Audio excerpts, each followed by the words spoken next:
It is time for the ultimate clash between a priest and an embodiment of sin, the sin of greed. Today I will be looking at the amazing fight between priest and mammon in the manga Make the Exorcist Fall in Love. Hi there everyone, Lars here from Camille's Harem. Not just a podcast for novice writers by novice writers, but also a YouTube channel by novice writers for novice writers. Because writing is an adventure, it's more fun with friends. And this fight right here is one that, when I go back to it, it just keeps getting better and better. I've been reading this manga now for quite some time, and I got into it just slightly after this particular battle premiered, which is fairly early on in the story. You're looking at chapters 6, 7, and so.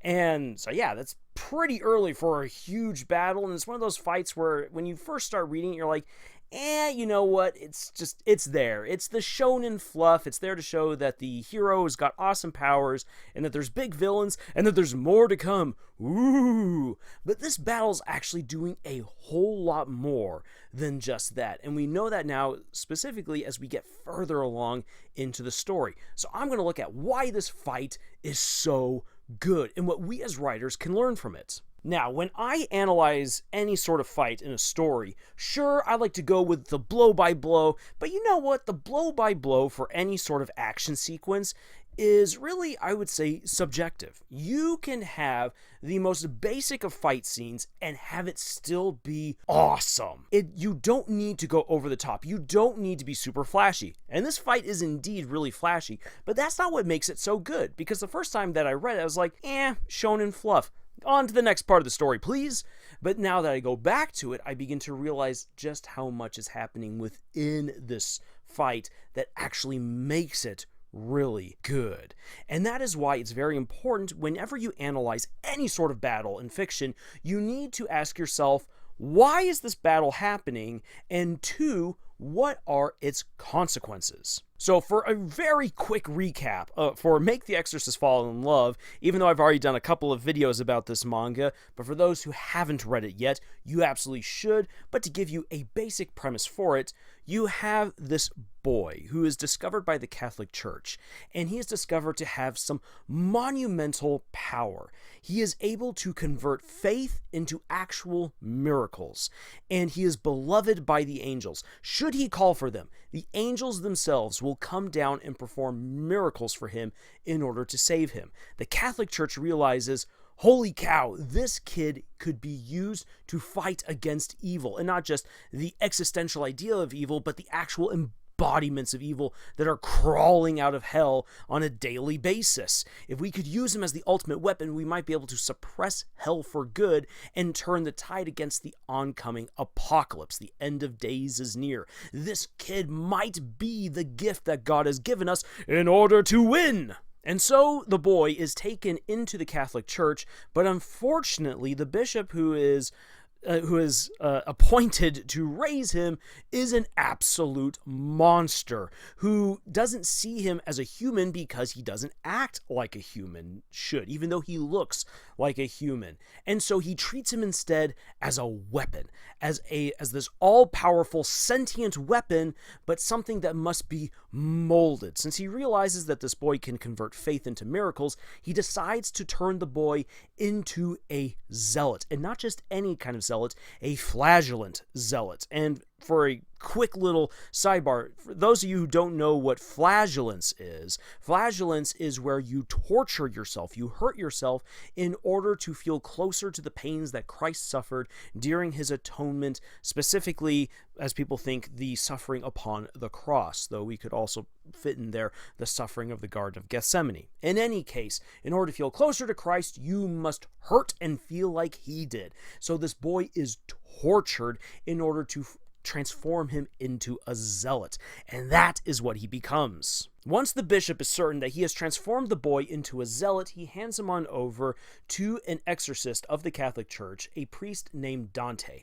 And Dante takes the boy on his first mission as a priest, and from that point on, everyone just starts referring to the boy as priest or father, and they go to exorcise demons. And lo and behold, they run up against the demon lord of lust, Asmodeus. And I will call her Asmodeus because I personally feel like Asmodeus sounds way cooler than Asmodeus. And in this particular fight, this is important for the battle against Mammon because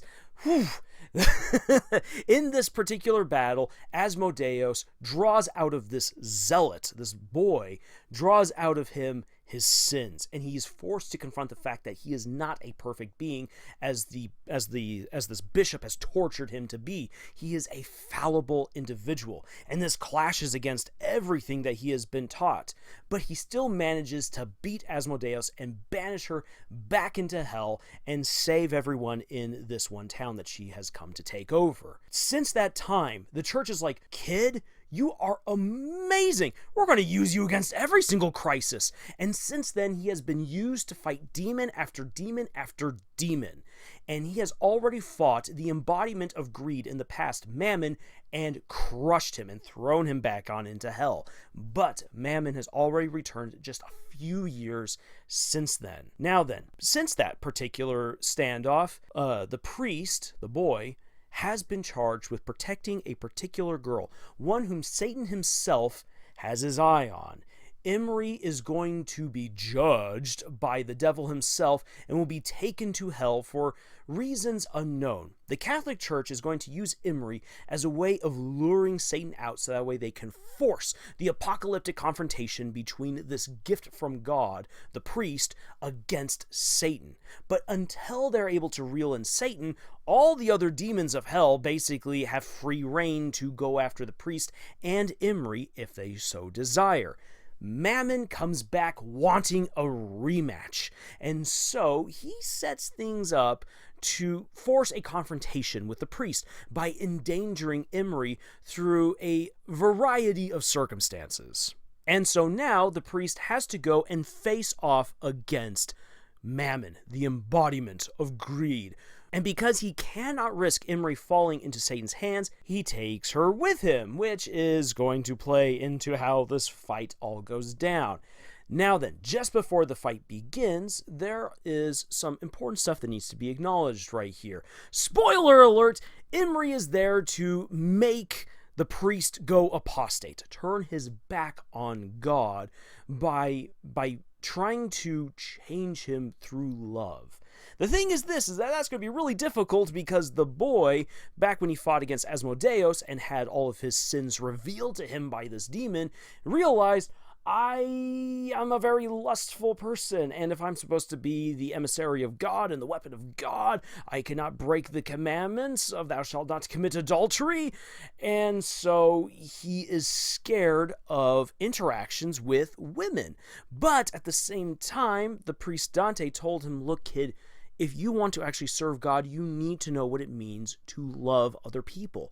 Fall in love. And so priest is caught in this really interesting situation right here where he's trying to be the perfect weapon for God, but he realizes his own weaknesses and he's trying to overcome that. But at the same time, he's enticed by what Dante told him, that you can't actually be a true warrior for God. You can't be a real individual. You can't be human unless you know what it means to love. You must fall in love with others. And so he is attracted to Imri, and I mean, when you look at her, who wouldn't be in a manga situation? He wants to get to know her better. He's trying to figure out his own feelings, his own thoughts. He's trying to figure out her, and it's fascinating. The slow burn love and development between these characters is one of the things that I highly recommend for anyone who's thinking about reading the story. This is one of the reasons why I would recommend it, is because it's such a good slow burn relationship. Anyway, right before the fight actually happens, Priest and Imri have this conversation in the kitchen.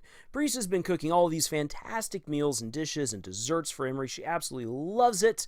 And as they're talking about him cooking and baking, he then reveals that though he's this amazing warrior for God, he would rather spend his time in the kitchen making things for people. he's realized that cooking and baking is not only good for him, but other people enjoy what he does, and it makes people happy. And he likes that. He wants that connection with people. After being tortured throughout most of his life to be transformed into this perfect weapon, realizing that he actually is human and being told by Dante that he needs to connect, he wants to connect with people. So there's so many things that he would rather be doing. He wants to be doing the things that actually bring him happiness. But he has this duty to protect the world, to protect Emery from the forces of evil. So that's a whole lot happening right here. It's amazing what is actually all set up within just 5 chapters of this manga. And you realize, holy cow, we are in for a crazy roller coaster of an entire story. Which is why when you read this at the very beginning, this fight feels almost superfluous, because it's just a slogfest at the very end of the day. But only as we go later on to the story, and I'll get into that in a little bit more detail, do you realize, oh, that's why this fight is so dang important. So, in order to protect Emery, Priest must go and confront Mammon. And in order to protect Emery, he has to take her with him. So they go to Mammon's headquarters, where he has accumulated all this power, wealth, and people, and he's ready for a fight. Priest is ready for an absolute war, but then Mammon's like, no. You and I are going to have a one-on-one duel. We're going to do this classic style. Classic Shonen. And Priest is like, why is that? He's like, well, because I am Mammon.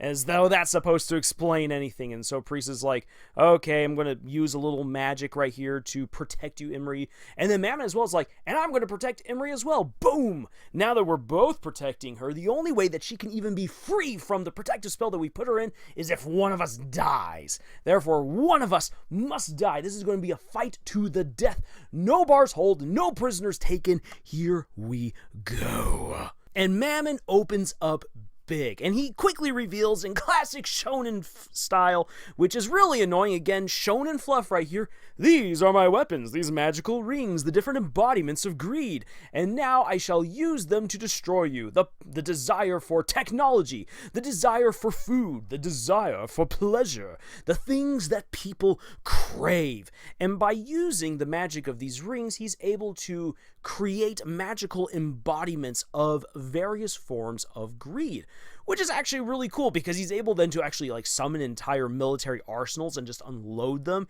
He's able to create the field of poppies. For those of you who didn't know about this from The Wizard of Oz, yes, field of poppies make people high on drugs, that way they fall asleep. He tries to drug the priest with a field of poppies at one point. The greed for relaxation, or for release, for pleasure. For gold, he creates Midas's hand and tries to turn Priest into gold. And so the priest is using all different kinds of tricks and whatnot to beat Mammon. But the fact of the matter is, he's against this powerful demon, and he can't just beat him without utilizing his powers, which he's scared to do, because he's like, if I use my powers, what if I'm weakened and Satan then uses that exact moment to attack Emery? I'll then fail her and I'll fail mankind. This puts Priest into a bit of a bind. Mammon realizes this, and so he sends in one of his own people into this protective sphere to attack Emery and to goad the priest. And as this happens, something interesting occurs, because during the attack, Emery is exposed entirely. Mammon is degrading her, because he's like, women are just things, and as the god of greed, or as the embodiment of greed, the devil of greed, we accumulate things, so I like to accumulate women. I will take this woman off of your hands once I'm done killing you. Ha ha! And the priest goes into full rage mode, because as he's confronted with Emery's naked body, he is reminded of his clash with Asmodeus and the revelation of his own sins, his own weakness. And this sets him off into a rage, as all of this trauma, injustice, and just pure anger hits him, and he then starts summoning miracles from the scriptures themselves and just lays on into Mammon. And then this is when it just turns into an absolute slogfest, as they literally tear each other apart. apart to the point where they completely waste all of their faith, all of their magic, all of their powers, and they're reduced to killing each other by punching each other, which you can do. It is very easy to kill another person just with your bare hands. However, it will be very bloody and gory, which is what we get to see. Make the Exorcist Fall in Love is definitely one that does not shy away from doing some really disturbing things at times, and you get to see what it's like for someone to punch the life out of another character, and Priest is just covered in gore after he's doing this, and the gates of hell open up of Gehenna to suck the almost lifeless body of Mammon back in. He's like, well, it's not a bad way to go.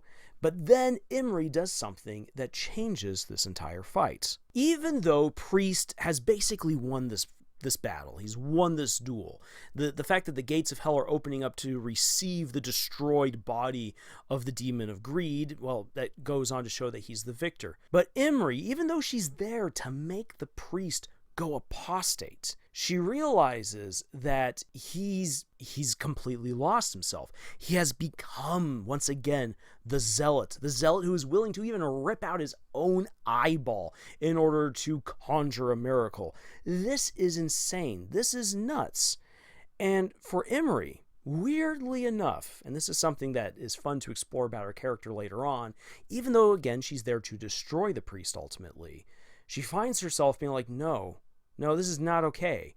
Like, yeah, even though I know that this is what I want, this is just too far. And so she calls out to Priest and says, I want you to make fried rice.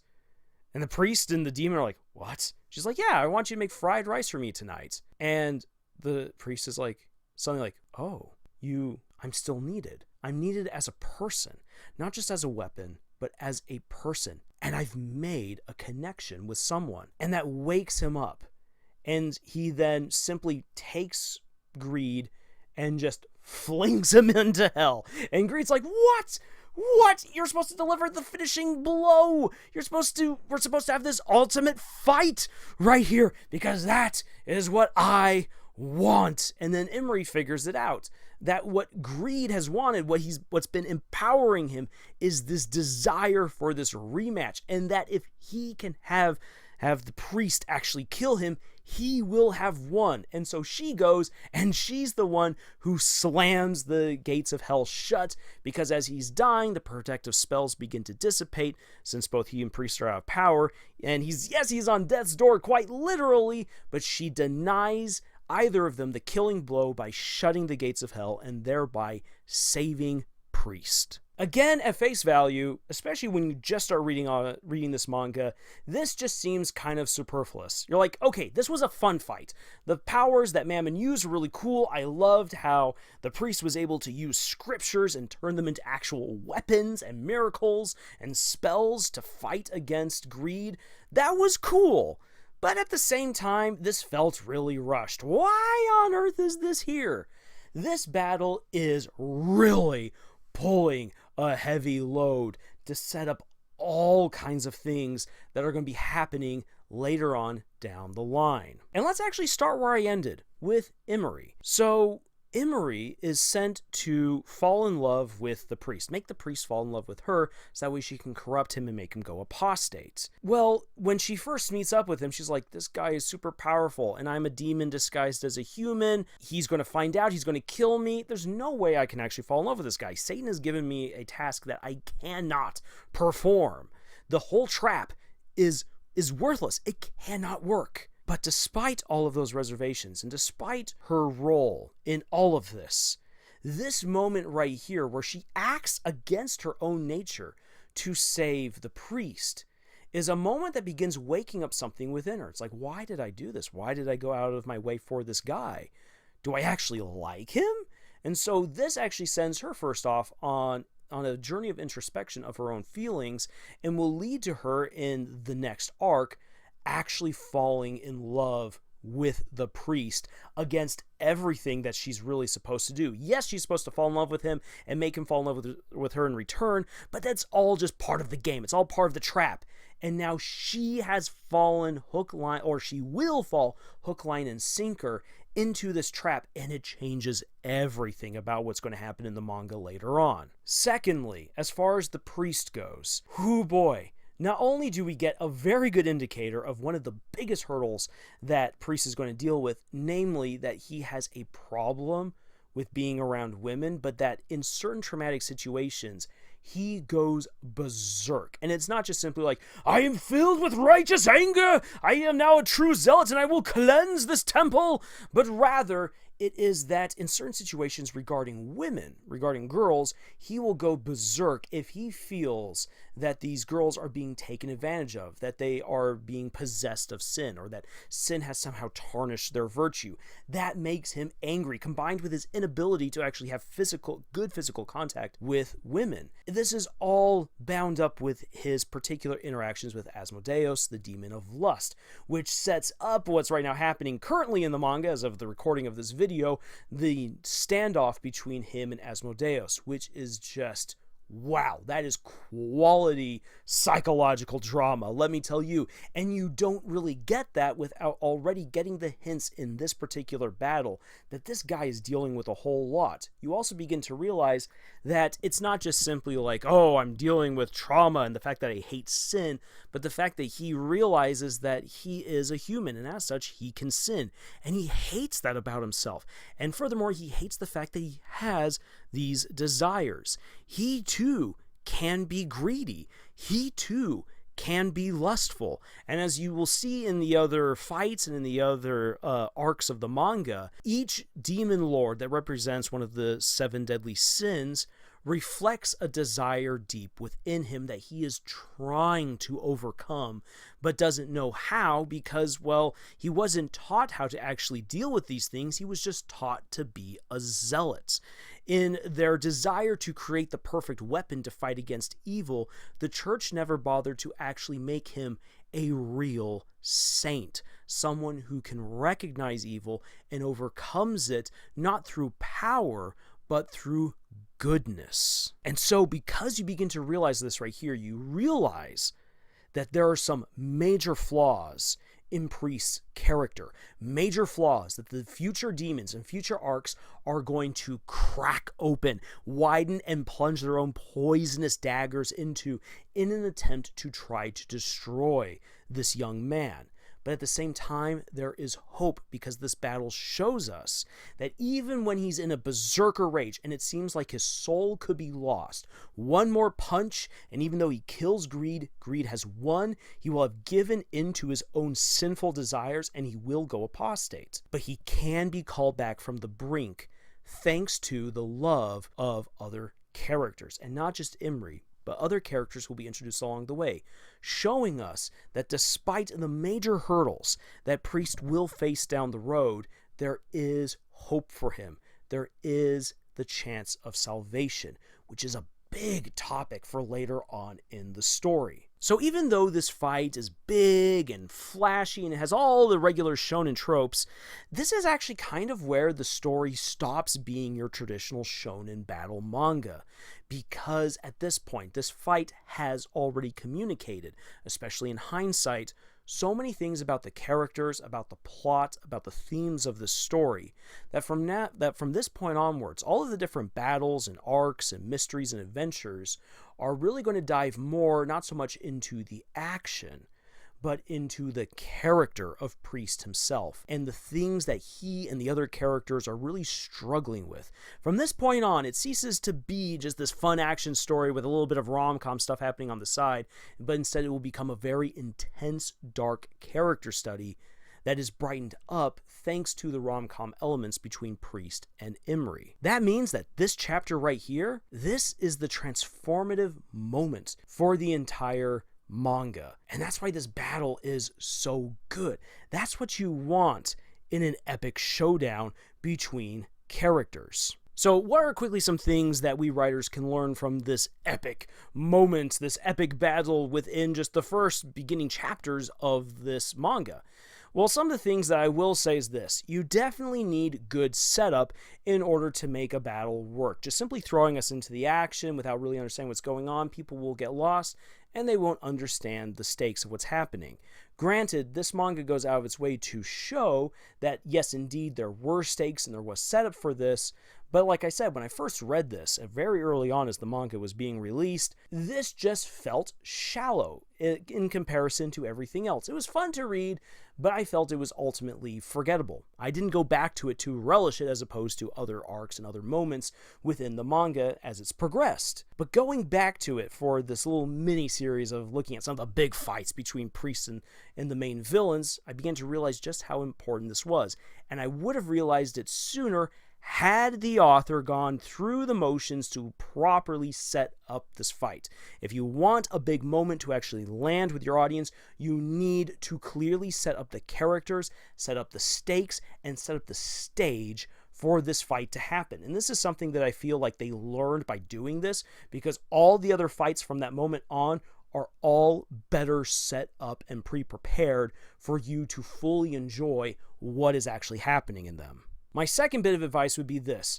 When you do major fights, you can go one of two routes, and either of them is actually really good, but you want to consider what you are doing with your story. This fight can either just be to show off just how amazing these powers and characters are, and for you to kind of conclude a moment between them. I have won, the hero has won, or the villain has won, or no one actually knows who won. It's a tie, and they go back and they swear that one day again they will meet up and they will finally finish their duel. You can go that particular route, and that's fine. That pushes the plot and character arcs along.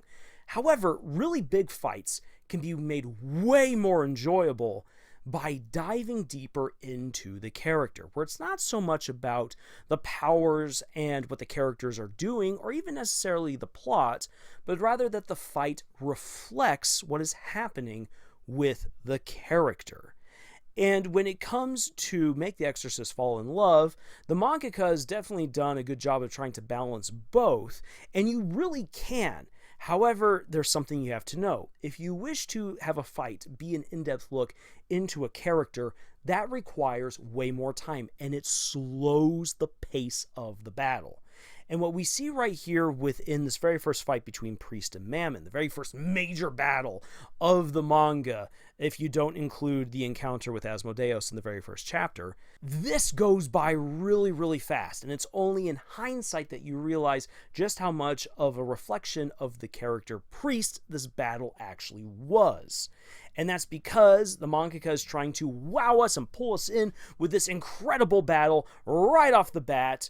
And in that way it works, but it does not act very well as a good reflection or in-depth dive into the character. So again, pacing. Pacing will be changed based on what you want your fight to do. So, that's a lot to cover right there. There's way more I can talk about. There's way more that I could talk about when it comes to this particular battle and to the story, which I will be doing, at least for the story in general, as I dive into the next major battle that this manga has, the battle between Priest and the demon Envy, and I'll be doing that next month. So if you've enjoyed this right here, if you enjoyed my breakdown of what's been going on right here, and especially if you'd like to know a little bit more about what's happening with Make the Exorcist Fall in Love, please let me know in the comments. Make sure that you've subscribed and that you've hit the bell notification icon so that way you will be notified for when that video comes out next month. It's one that I'm really looking forward to. This next arc right here, this is one that finally solidified for me that I really wanted to finish this manga come hell or high water, because it is good. In the meantime, if you're looking for more writing advice or for reviews or analyses, please check out our other videos here on our YouTube channel, or you can head on over to our podcast, Camille's Harem.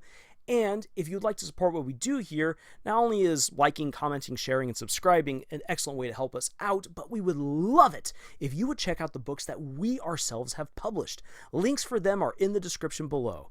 But in any case, thank you so much for joining us on this amazing adventure that we call writing. And until the next video, y'all, tschüss.